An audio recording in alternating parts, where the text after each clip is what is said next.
Bismillahirrahmanirrahim. Assalamualaikum warahmatullahi wabarakatuh. Hari ini saya mau menjelaskan MySQL query. Saya sendiri menggunakan MySQL dari SAM. Langsung kita jalankan SAM-nya. Nah, di sini yang kita gunakan adalah Apache dan MySQL. Untuk masuk ke MySQL, kita bisa klik tombol admin, maka akan masuk ke halaman admin. Nah, tampilannya seperti ini. Ini terlihat sedikit besar karena saya zoom untuk memberikan kualitas video yang lebih baik bila ditonton dengan smartphone. Kita masuk ke SQL query. Kemudian di sini saya sudah menyiapkan query-nya untuk mempersingkat durasi video. Kita copy saja. Oke.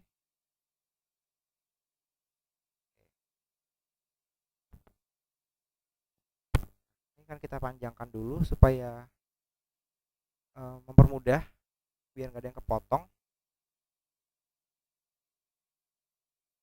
Bentar, ya sudah. Nah, saya sudah membuat penjelasan di sebelah kanan sini supaya saya tidak salah berbicara, tidak salah menyampaikan, karena manusia itu kadang suka khilaf. Jadi saya lebih baik jaga-jaga.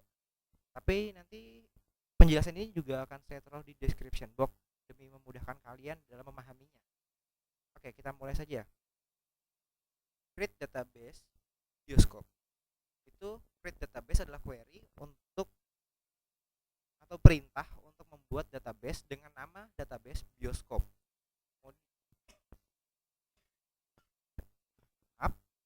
Kemudian use adalah perintah atau query yang digunakan untuk menggunakan database yang sudah kita buat tadi.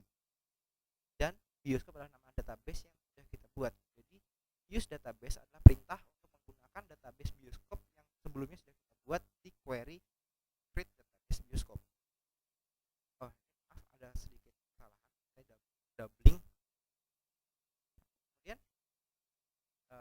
kita masuk ke create table if not exist bahasa. Nah, saya sudah membuatkan penjelasan create table if not exist adalah query untuk membuat tabel baru dengan nama bahasa. Jadi bahasa itu adalah nama tabelnya, tabel bahasa dengan kondisi tabel akan dibuat. Karena di sini ada perintah if, maka tabel akan dibuat jika tidak ditemukan tabel bernama bahasa sebelumnya. Biasanya query if not exist digunakan untuk menghindari error dan menggantinya dengan warning atau peringatan. Kemudian di sini adalah field, di paling pojok kiri adalah field yang berwarna hitam biasanya. Tapi saya ngambil contoh langsung ke tabel kedua karena di sini lebih lengkap. Karena semua yang ada di tabel pertama itu sudah ada di tabel kedua. Maksudnya kayak sudah mencakupi lah bahasanya tuh. Di tabel pertama tidak ada foreign key, tapi di tabel kedua ada foreign key. Jadi kita menggunakan tabel kedua sebagai pembahasan di sini. Tapi di sini saya membuat tabel pertama dulu, baru tabel kedua. Karena tabel pertama adalah primary key yang nanti akan kita masukkan di tabel kedua yang akan menjadi sebuah foreign key. Pembahasan ID film, ini ID film, title, description, release year, ID bahasa itu adalah nama dari kolom pada tabel tersebut, pada tabel film. Biasanya kita nyebutnya field. Kemudian di sini ada small in, signet. Small in adalah tipe data untuk bilangan bulat kecil. 5 adalah jumlah karakter atau digit yang dapat diinputkan. Di sini unsigned adalah pernyataan bahwa hanya angka dari 0 hingga 65.535 yang dapat diinputkan.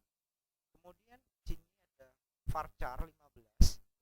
Jadi saya urut dari sebelah kiri dulu baru ke kanan. Nah, jadi tipe data dulu yang kita bahas, kemudian baru ke varchar. Di sini 15 tapi saya membuat contoh 45. Varchar adalah tipe data untuk alfabetis. 45 adalah jumlah karakter yang dapat diinputkan. Panjang karakter maksimalnya adalah 65.535 karakter. Kemudian di bawah sini ada timestamp, tipe data. Ada tipe data untuk tahun, bulan, dan hari beserta jam format year, month, day, horse, minute, second. Kemudian di sini ada not null. Nah, not null di sini. Not null ada query untuk memastikan bahwa kolom ini tidak boleh dikosongkan. Kemudian ada auto increment. Auto increment adalah membuat angka berurut dari mulai terkecil sampai terbesar dan tidak perlu diisi secara manual ketika memasukkan data ke tabel dengan aturan. Field tersebut harus didefinisikan sebagai primary key. Menambahkan keyword auto increment pada definisi field harus bertipe numeric, tiny, integer, float, decimal, dan lain-lain. Tapi di sini saya menggunakan small integer. Hanya boleh ada satu field auto increment pada satu tabel, tidak bisa lebih. Oke. Kemudian di sini adalah query default current timestamp. Default current timestamp berfungsi untuk menampilkan tanggal dan waktu sekarang dengan format year, month, day, horse, minute, second, dan diisikan default pada kolom last update. Jadi field last update nanti akan terisi otomatis dengan timestamp yang ada di komputer kita. Kemudian perintah on update current timestamp itu berfungsi untuk menampilkan tanggal dan waktu sekarang pada saat pembaruan dengan format year, month, day, horse, minute, second. Oke. Kemudian primary key di sini ID film, karena tabel film itu primary key-nya adalah ID film, adalah query untuk menjadikan kolom ID film atau field ID film sebagai kunci utama. Kemudian kita masuk ke bawah sini, foreign key ID bahasa adalah sebuah kunci tamu di mana kunci ini akan kita gunakan untuk relasi antar tabel. Jadi tadi kan di tabel pertama saya buat bahasa dulu, tabel bahasa. Kemudian di tabel bahasa itu ada ID bahasa sebagai primary key. Nah, primary key ini akan dipanggil untuk masuk menjadi foreign key di tabel bahasa pada tabel film. Pada kolom bahasa pada tabel film. Jadi ini adalah nama kolom yang dituju, kolom foreign key-nya. Kemudian reference bahasa Indonesia, bahasa ID bahasa. Nah, penjelasannya adalah referensi primary key yang akan dijadikan kunci tamu. Kemudian di sini bahasa adalah nama tabel yang menjadi sumber referensi. Ini nama tabelnya bahasa. Nah, kemudian ID bahasa adalah nama kolom yang menjadi referensi dalam tabel bahasa. Jadi kolom ID bahasa ini adalah kolom yang ada pada tabel bahasa.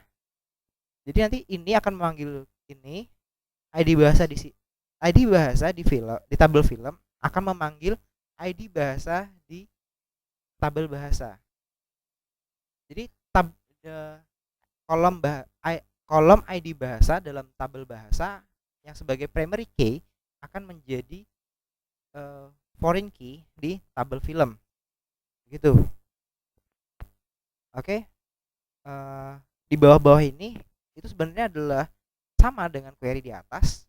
Karena saya membuat tabelnya banyak, jadi terlihat banyak. Sebenarnya ini hanya mengulang-ulang query yang di atas. Sebenarnya saya tinggal copy paste aja. Kita bikin satu query. Bila query itu sama, maka kita masukkan. Mungkin teman-teman memperhatikan kenapa kok di sini saya buatnya 15 semua. Ini hanya contoh yang nanti dapat kita kembangkan sendiri. Karena saya juga buru-buru cepat-cepat supaya video ini bisa cepat tayang, maka saya buat asal gak ada error kayak gitu kan. Nah, kemudian kita kirim.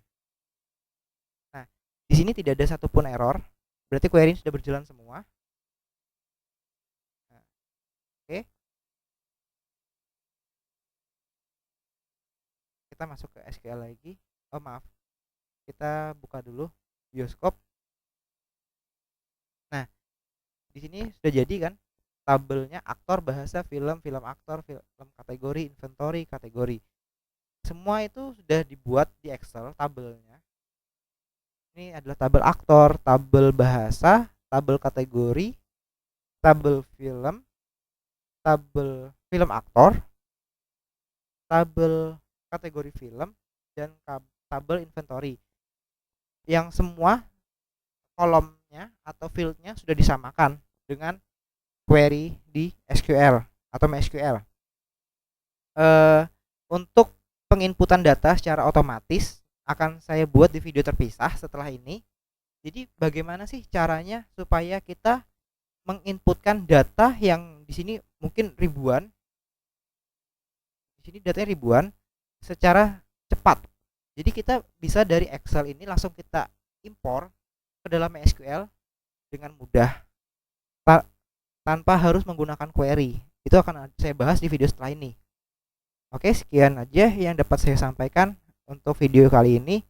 Mungkin durasinya agak sedikit singkat. Ya, apabila saya ada salah khilafnya dalam menyampaikan, saya mohon maaf yang sebesar-besarnya. Saya akhiri. Subhanakallahumma wa bihamdika asyhadu alla ilaha illa anta astaghfiruka wa atubu ilaik. Wassalamualaikum warahmatullahi wabarakatuh.